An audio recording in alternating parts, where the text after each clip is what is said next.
Senhor Deus, em nome de Jesus, a minha vida, uma vez mais, eu entrego em tuas mãos, pois nesse exato momento, a responsabilidade que repousa sobre mim é o de proclamar a tua palavra.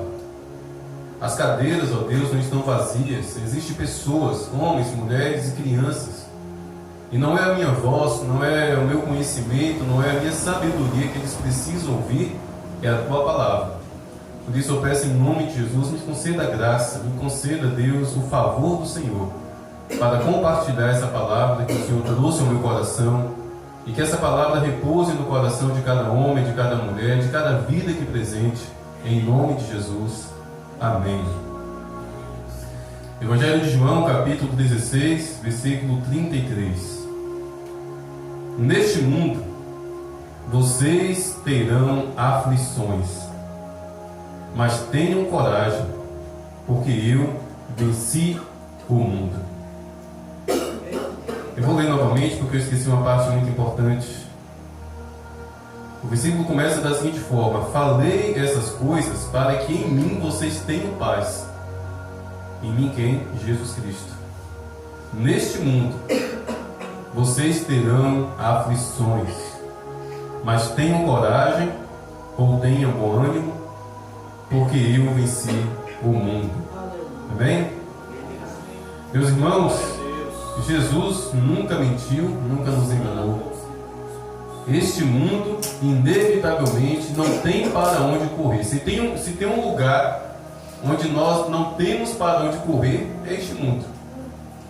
Não tem para onde correr, não tem para onde se esconder. Não existe esconderijo perfeito neste mundo onde uma aflição, onde o inimigo não possa te encontrar. Porque nós estamos expostos ao mundo de aflições e de tribulações. E Jesus nunca, absolutamente nunca, nos prometeu o contrário. Eu sempre digo isso para as pessoas, porque às vezes as pessoas são evangelizadas. Deus abençoe, meu irmão. As pessoas são evangelizadas da seguinte forma: venha para a igreja, aceite Jesus e os seus problemas irão se acabar. É uma mentira. É uma mentira. Jesus vai te ajudar a enfrentar os problemas. Jesus vai te ajudar a enfrentar as lutas. Mas acredite, vir para a igreja, receber Jesus como Salvador, não vai fazer com que você entre em uma bolha, em um campo de força, onde todo mundo sofre, menos você. Eu costumo dizer que acontece justamente o contrário. Porque a partir do momento que você vem para a igreja, a partir do momento que você recebe Jesus Cristo como Salvador, você ganha um inimigo, e esse inimigo se chama Satanás. Então só por aí você começa a perceber que não é bem assim não.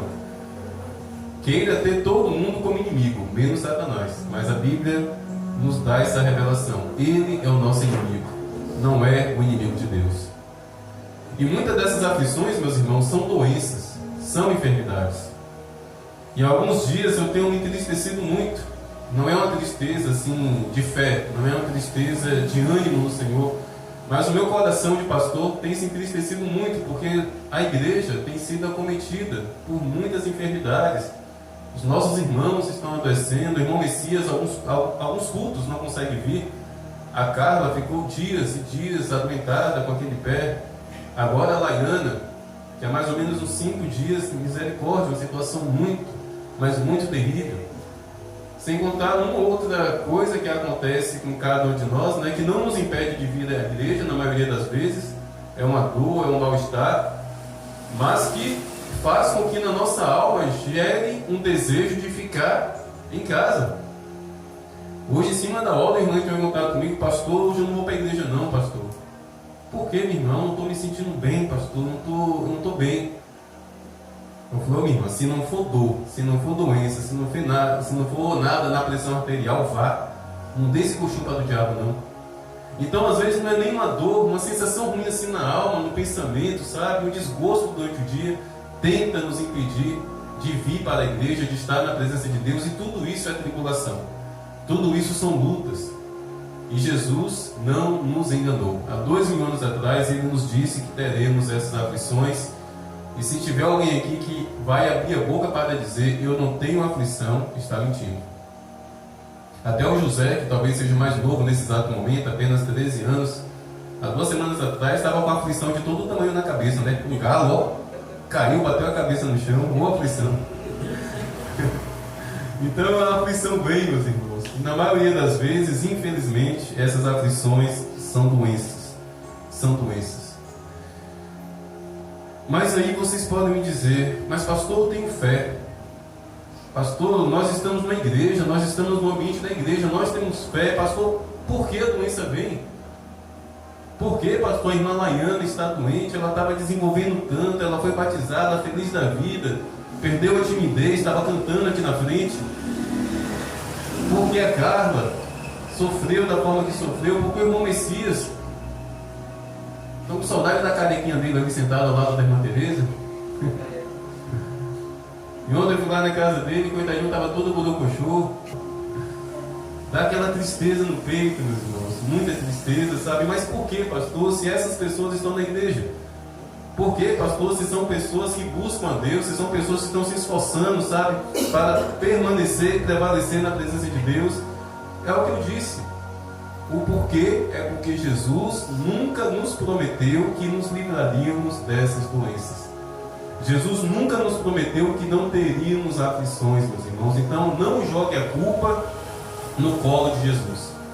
E nem acredite que é falta de fé, porque outra tristeza que me dá quando eu vejo algum irmão jogar na cara de um irmão que está doente, tenha fé. Como se a pessoa não tiver. Claro que a pessoa tem fé.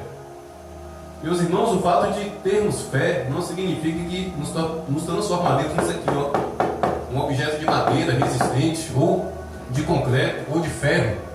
Ter fé não significa nada disso, muito pelo contrário. Eu acredito que ter fé em Deus nos revela o quão sensíveis nós somos. Ter fé em Deus nos revela o quão dependentes de Deus nós somos, o quão frágeis nós somos. A fé nos revela justamente isso, que nós somos totalmente carentes da misericórdia do Senhor.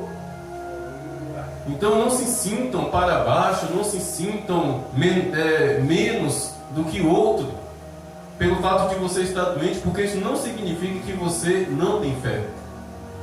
E nem significa que Deus está também te amaldiçoando. Há pouco tempo atrás, há muito pouco tempo atrás, eu ouvi um pastor dizer algo que eu vontade que dá, sabe, de vez em quando entrar em algumas igrejas e falar, meu irmão, você está mentindo. Há pouco tempo atrás, eu ouvi um pastor dizer o seguinte, meu irmão, muitas vezes você está doente, aí você me procura para que eu ore pela sua vida, e eu escutando. E eu oro pela sua vida, e Deus te cura, aleluia, glória a Deus. Mas tem um problema, você não é dizimista, você não oferta na igreja. Sabe o que acontece? Deus faz a doença voltar. Eu falei, misericórdia. Onde esse homem viu isso na Bíblia? O raiva que me dá, sabe? Raiva, eu tenho raiva disso. Quando a pessoa deturpa a palavra de Deus. E eu, meus irmãos, eu como pastor, eu não tenho a mínima obrigação de defender outro pastor que esteja fora da palavra de Deus. Não tenho mesmo. Se eu tiver que criticar, eu critico. O apóstolo Paulo chamou a atenção de Pedro. O apóstolo Paulo chegou em determinada cidade e percebeu que Pedro estava tendo um procedimento errado. Chamou a atenção do apóstolo Pedro. Na frente de todo mundo, a Bíblia diz. Vocês têm essa liberdade. A Bíblia está aberta aqui diante de mim, meus irmãos. Eu estou pregando a palavra de Deus. O que eu pregar aqui, que não for da palavra de Deus, não obedeça não. E se vocês tiverem coragem, pastor, o senhor está errado, eu estou dando essa liberdade para vocês. Será que Deus é homem para ficar magoado a ponto de pegar uma doença e devolver para uma pessoa porque a pessoa não é dizimista, não é ofertante? Deus é homem, é vingativo, maldoso. E o pior é que pelo medo muitas pessoas acreditam. E o que essas pessoas fazem? Começa a ofertar, começa a colocar o dízimo por medo e não por amor, não por obediência, não por gratidão ao Senhor. Uma oferta totalmente inválida. Misericórdia, misericórdia. Os irmãos aqui estão debaixo da bênção de Deus. Vocês nunca ouvirão algo nessa natureza saindo dos meus lábios. Eu nem falo de dinheiro aqui, vocês são testemunhas. Ah, a igreja está passando por dificuldade, tem que pagar luz, tem que pagar. Vocês nunca me viram falar isso. Eu não me preocupo mesmo. Eu não me preocupo. Com a igreja, eu não me preocupo não. Me preocupo com a vida de vocês, né? Lá pela vida de vocês. Mas quanto às despesas dessa igreja, eu sei que Deus cuida. Amém, Deus. E Ele é o supremo pastor dessa igreja. Então, diz-me a oferta que seja com amor, sem medo de ser amaldiçoado, sem medo de você for colocar a sua oferta aqui e a sua única moedinha fazer barulho. Hoje eu escutei fazendo barulho porque eu tirei o pano que estava aí dentro. Eu falei, não, vou colocar um pano aqui dentro, porque tem alguns irmãos que ofertam uma moedinha. É o que ela tem, e às vezes pode ficar com vergonha, porque a moedinha fez barulho quando tocou lá no fundo. Acontece, eu penso em tudo isso, sabe? Aí eu coloquei um pano para abafar o barulho. Só que o pano acabou. Eu fiz uma trouxinha sexta-feira com as ofertas que foram arrecadadas e dei para a Laiane e esqueci de colocar aqui de novo. Mas não se envergonhe das moedas, não. É 10 centavos, oh Deus, muito obrigado pela essa oportunidade do Senhor me concedeu de colocar 10 centavos aqui para ajudar, para contribuir. Porque isso é adoração. Não deve ser por obrigação e muito menos querendo receber o dobro de Deus. Não caia nessa também não, tá bom? Ah, eu vou ofertar 100 porque Deus vai me dar 1000. Deus não vai te dar nada. Deus não é banco não. Oferte na igreja sem a mínima responsabilidade de estar sendo obrigado e sem esperar de Deus o dobro. Amém? Deus não é obrigado a dar dinheiro para ninguém. Não é. Mas, meus irmãos, a vida é feita de aflições, a vida é feita de tribulações, e como nós temos dito aqui, muitas dessas aflições são doenças. Não somente físicas, mas também na alma, nas emoções. E sim, crente fica ansioso.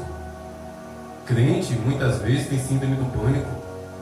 Crente muitas vezes tem depressão. São doenças. E nós estamos em um mundo, meus irmãos, que nos coloca à mercê de tudo isso. E tem algumas pessoas, meus irmãos, tem alguns crentes que acreditam que procurar ajuda médica ou tomar alguma medicação é falta de fé. Não é. Tire isso da sua mente em nome de Jesus. Procurar um médico não significa que você está tendo pouca fé. Tomar medicação não significa que você está tendo pouca fé. Se você procurou um médico, se ele te receitou determinada medicação, use. Ele estudou para isso. A medicina, meus irmãos, é um conhecimento de Deus, é uma dádiva de Deus dada à humanidade para contribuir para a humanidade. O apóstolo Paulo tinha um médico particular, Lucas, a qual ele chamava de amado médico. Pode ter certeza que em todos os momentos que Paulo apanhou, teve a cabeça estourada, as costas dilaceradas, lá estava Lucas cuidando de Paulo, o amado médico. A medicina é um dom de Deus à humanidade. As medicações, os remédios, é um dom de Deus à humanidade, desde que você toma de acordo com a prescrição médica, desde que você não se automedique. Eu sempre gosto de citar isso aqui porque é uma doença corriqueira. Aqui talvez 2 ou 3 pessoas, só que eu conheço 2, o irmão Carlinhos e a irmã do Balina, tomam um comprimido para regular a pressão, são hipertensos. Dentro daquele comprimidinho, irmã do Balina, irmão Carlinhos, tem veneno de cascavel. Olha como Deus é maravilhoso.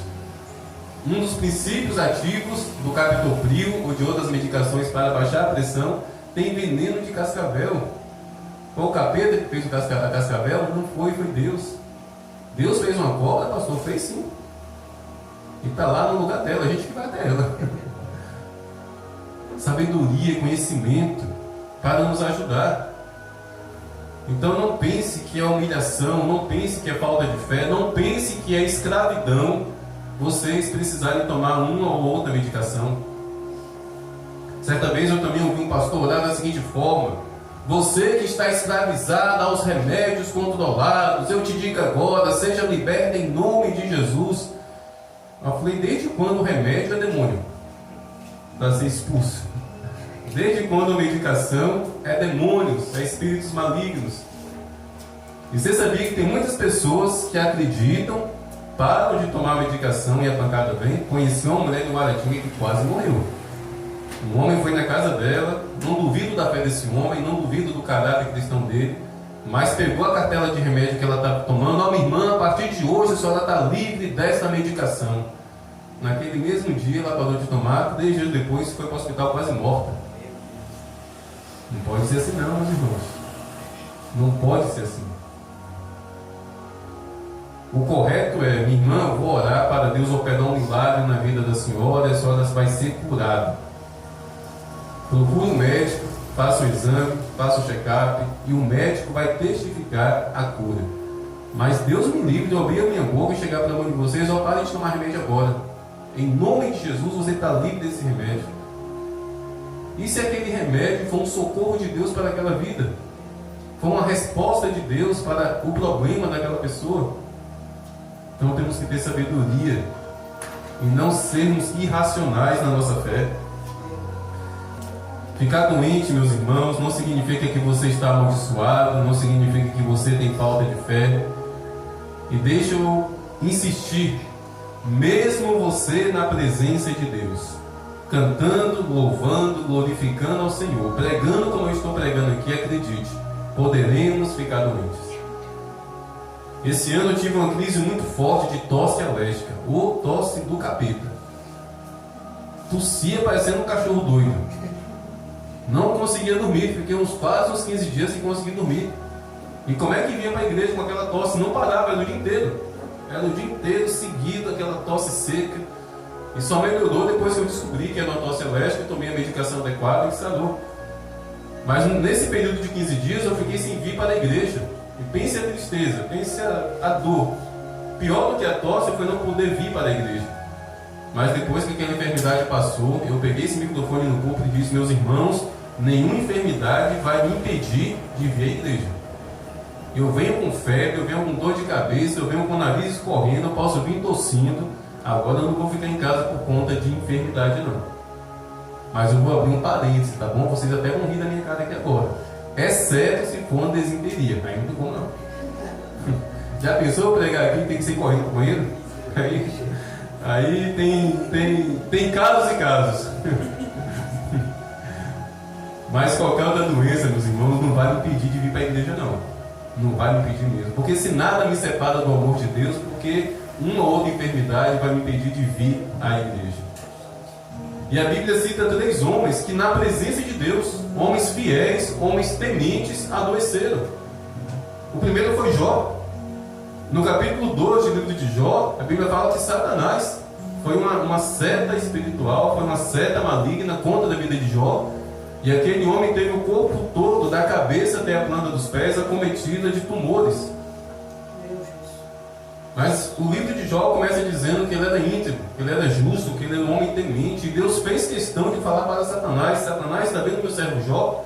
Meu servo, um homem temente, não há na terra semelhante a ele. Mas ainda assim, aquele homem foi acometido. Agora entenda, com a permissão de Deus. Entenda isso. Na minha vida e na sua vida, meus irmãos, enfermidade sempre é com a permissão de Deus. E não confunda a permissão com vontade. Existe a vontade de Deus, existe a permissão de Deus. Então, na vida de Jó, aquela enfermidade se alojou na vida dele. Assim foi também com aquela mulher que Jesus encontrou ela onde no templo. Ela estava, vamos assim dizer, na igreja da época. E aquela mulher andava bem curvada, certamente um bico de papagaio. E Jesus admirou aquela mulher porque ela foi à frente no momento da entrega das ofertas com 2 moedinhas. Jesus escutou o barulho das moedas, toque, toque, caindo ali no fundinho. E Jesus se compadeceu daquela mulher porque ela foi toda encurvada, olhando para o chão, totalmente envergada. E Jesus curou aquela mulher ali naquele dia. E Jesus disse, há 18 anos Satanás está escravizando essa mulher. Era uma doença também causada por um espírito maligno. Mas olha só que interessante, a mulher estava onde? Estava em um bar? Não, estava na igreja. Mas ainda assim, há 18 anos, aquela pobre mulher vivendo naquela situação terrível, mesmo no templo, mesmo na igreja, mesmo ali adorando a Deus com suas 2 moedinhas, ela estava sofrendo aquela enfermidade. O mesmo eu posso dizer do apóstolo Paulo. O apóstolo Paulo, meus irmãos, eu vou ler esse texto porque é muito interessante. Gálatas capítulo 4. Gálatas capítulo 4, versículo 13 e 15, do 13 ao 15. E vocês sabem que eu lhes preguei o Evangelho a primeira vez por causa de uma enfermidade física. E por mais que a minha enfermidade na carne lhes tenha sido uma provação, vocês não me trataram com desprezo nem desgosto. Pelo contrário, me receberam como anjo de Deus, como o próprio Jesus Cristo. O que aconteceu com a felicidade que vocês tinham? Porque eu posso dar testemunho que naquela ocasião, se fosse possível, vocês teriam arrancado os próprios olhos e me dado. Em certa ocasião, o apóstolo Paulo estava com uma doença nos olhos. Alguns teólogos, inclusive, acreditam que o espinho na carne do Paulo era justamente essa doença ocular que ele tinha. Acredita-se que ele morreu com uma visão quase nula. Porque algumas cartas que ele escreveu, ele não escreveu, na verdade, ele ditava e alguém escrevia. Então acredita-se que a visão de Paulo estava sendo acometida por uma doença terrível e a ponto de ter uma crise de tempo em tempo de cegueira. E nessa visita à igreja de Gálatas, ele testificou isso. Que ele chegou naquela cidade doente, muito doente, e acabou se tornando um peso para os irmãos. E os irmãos cuidaram dele de tal forma que, se possível, teriam tirado os olhos para dar a ele. Paulo, um homem de Deus, um homem que fundou igrejas, um homem que escreveu praticamente o Novo Testamento inteiro, esse homem adoeceu. Esse homem tinha uma enfermidade. Em determinado momento, levando em consideração que o espinho na carne fosse esse problema na visão, em determinado momento ele disse que por 3 vezes ele pediu a Deus: Deus, me livra desse espinho, me livra dessa enfermidade. E Deus disse não, não e não. Dá para ter uma noção disso?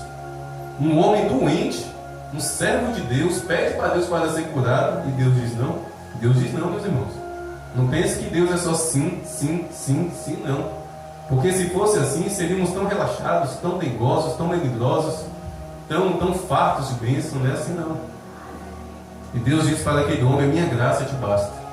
A minha graça te basta. E assim aquele homem viveu a vida adoentado com aquele problema de visão. Mas repito, um servo de Deus. Jó, aquela mulher que andava encurvada, e Paulo, pessoas com coração em Deus, servos de Deus, tementes ao Senhor, mas que adoeceram. Meus irmãos, a enfermidade na sua vida e na minha vida, meus irmãos, é para darmos testemunhos da nossa fé. A enfermidade na minha vida e na sua vida é para testemunharmos que de fato somos perseverantes, que nada pode nos impedir, que nada vai nos fazer desistir do Senhor. Foi o que Jó fez. Jó, naquela situação podre, expelindo pus por todo o corpo, a mulher olhou para ele e disse: amaldiçoe o teu Deus e morra, se mate. Mas ele não fez isso. Durante todo o livro de Jó, ele permaneceu fiel. E olha que aquela doença no corpo, podemos dizer que foi o menor dos males, porque Jó tinha 10 filhos e em um único dia os 10 filhos dele morreram. Eu tenho certeza que ele iria preferir os filhos deles vivos em troca da saúde dele, tenho certeza. E aquele homem permaneceu firme. A mulher que andava encurvada, mesmo 18 anos encurvada, permaneceu ali no templo. Paulo, mesmo com problema de visão, aquele espinho na carne terrível, permaneceu fiel a Deus, buscando a Deus, orando e clamando. Meus irmãos, seja qual for a enfermidade, seja qual for a doença, na vida do crente, na vida de um homem e de uma mulher que serve a Deus, é para testemunharmos a nossa fé. É para todos olharem para nós e vermos a manifestação da glória de Deus através da nossa vida, mesmo em meio àquela situação calamitosa, mesmo em meio àquela situação tenebrosa. Por isso, não permita que nem Satanás, nem pessoas, diante de algum problema de enfermidade que você esteja passando, não permita que essa pessoa abra a boca para dizer que você não tem fé, porque você está indo no médico, porque você está precisando de remédio, porque você tem um psicólogo, um psiquiatra. Com muita educação, minha irmã, meu irmão, cala-te. Você não sabe do que você está falando. Eu conheço a minha fé. Eu sei da minha sinceridade com Deus. Eu não estou sendo amaldiçoado por Deus. Deus não está me castigando. Neste mundo teremos aflições, pode dizer para essa pessoa. Mas mesmo aflito, mesmo eu estando nessa situação, mesmo eu estando aqui doente, mesmo eu estando precisando tomar remédios, há um ânimo no meu coração. E esse ânimo é a salvação. Esse ânimo, meus irmãos, é a presença de Deus na minha vida e na sua vida. Essa coragem é a própria presença de Deus na minha vida e na sua vida. E é por isso que João 16:33 começa dizendo: tenham paz em mim. Tenham paz na presença de Jesus. Está doente, está enfermo, está sentindo dor, está precisando passar por cardiologista, está precisando passar por este ou por aquele especialista médico. Tenha paz em Deus e glorifique ao Senhor, louve ao Senhor, engrandeça o nome do Senhor. Confunda Satanás. Como assim? Eu estou afligindo aquele homem, eu estou afligindo aquela mulher, e aquela criatura continua indo na igreja, aquela criatura continua abrindo a boca para dizer que Deus é bom. Como assim? Como assim? Essa deve ter sido a raiva de Satanás, porque a expectativa de Satanás era que Jó se afastasse de Deus. A expectativa do diabo era que Jó amaldiçoasse a Deus, mas não, Jó permaneceu firme. A irmã do Valina quase não vinha no culto hoje, não estava se sentindo bem. Julaídes quase não vinha no culto hoje, problemas e mais problemas, desde ontem enfrentando problemas, mas em cima da hora eu vou. Deus, sabe o que Deus faz com isso? Deus pega essas irmãs e esfrega aqui, ó, Satanás, ó, eu esfrego a fé delas na cara de vocês. Satanás e seus demônios, veja as minhas servas, apesar de tudo que tem acontecido, elas estão na minha presença. Então vamos entender isso. Seja qual for a luta, seja qual for a aflição, seja qual for a tribulação, permaneça em fé. Está dando para vir para a igreja? Venha. Foi uma luta, foi uma batalha para a avó do Nick entrar no carro. Foi uma luta, foi uma batalha para ela sair do carro. Foi uma luta, foi uma batalha para ela estar sentada nessa cadeira, mas olha onde ela está. Na igreja. Se alegrando na presença de Deus, na presença dos irmãos. E Satanás com os dentes quebrados no chão de tanta vergonha. Agora voltando a João capítulo 16, versículo 33. Sabe por que Jesus Cristo disse que neste mundo teremos aflições? Quando Jesus Cristo disse neste, ele estava apontando para este mundo. Neste mundo vocês terão aflições. Sabe por que Jesus disse isso, meus irmãos? Porque existe outro mundo. Existe outro mundo, meus irmãos. E Apocalipse capítulo 21 nos revela esse mundo. Neste mundo aqui teremos aflições. Neste. Mas olha só o que o capítulo 21 de Apocalipse nos revela. Eu vi novo céu e nova terra. Pois o primeiro céu e a primeira terra passaram e o mar já não existe. Vi também a cidade santa, a nova Jerusalém, que descia do céu da parte de Deus, preparada como uma noiva, enfeitada para o seu noivo.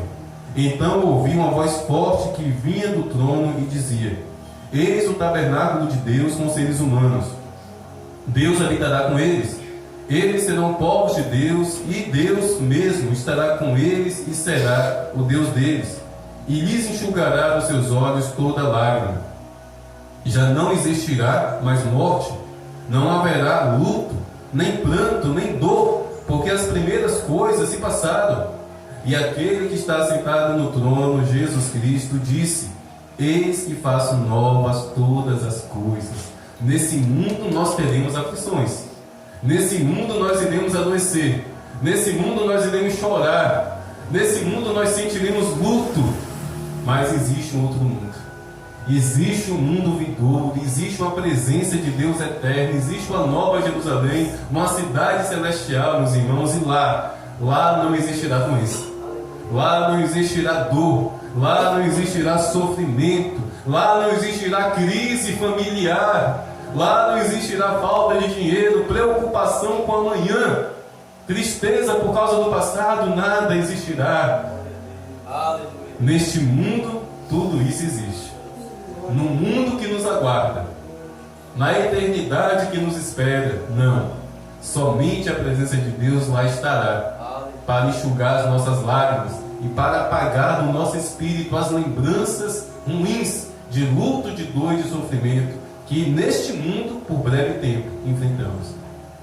O apóstolo Paulo diz, meus irmãos, que as nossas tribulações são leves e momentâneas. Parece que está pesado, parece que vai durar para sempre, não é não. É leve e momentâneo, é passageiro. Porém, uma coisa necessária é fazer. Lance diante de Deus todas as suas tribulações. Lance diante de Deus todas as suas angústias. Lance diante de Deus as doenças, sim, porque Ele é poderoso para curar. Ele é poderoso para curar, Ele cura. Ele é o Deus que nos sara, Ele é o Deus que nos cura, e sim, nós podemos clamar para que Deus nos cure. E Ele tanto é poderoso para curar, como também é poderoso para usar a igreja, para juntar as moedinhas, para ajudar uma ovelha, um membro, para passar pelo médico.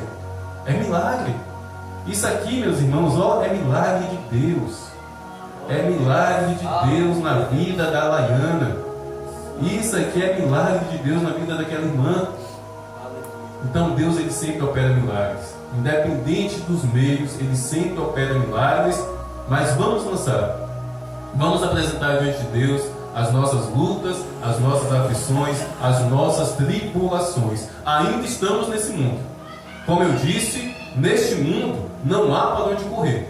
Não existe um único lugar nesse mundo. Já sei, eu vou subir lá na pedra de Guaratinga. Lá você vai ter tribulação. Vou cavar um buraco de 10 metros de profundidade e me esconder lá de baixo. A tribulação vai te encontrar lá. Já sei, eu vou para os Estados Unidos, o país mais rico do mundo. Lá você vai ser tribulado. Neste mundo não tem para onde correr, não tem para onde fugir, não tem para onde. Neste mundo nós não temos para onde correr, mas nós temos para quem correr. Para a presença de Deus, para a presença de Jesus Cristo. Amém?